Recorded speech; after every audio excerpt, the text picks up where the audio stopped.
The Mayflower 2 left the Mystic Seaport today, starting her journey home. Hundreds of people and boats gathered to watch her be pulled down the river by 2 tugboats. The fireboat led the parade, clearing the way for the Mayflower.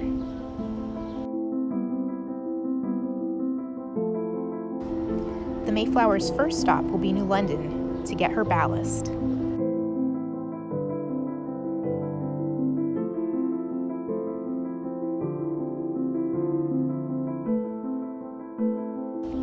She has been at the Mystic Seaport since 2016 for restoration and will be returning to Plymouth.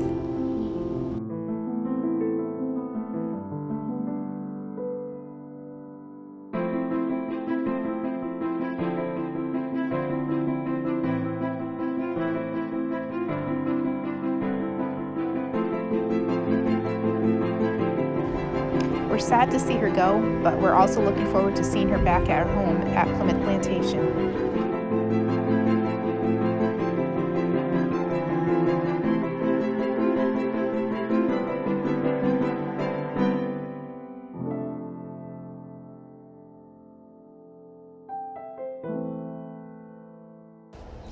It was fun watching the traffic jam, Mystic style. So many boats.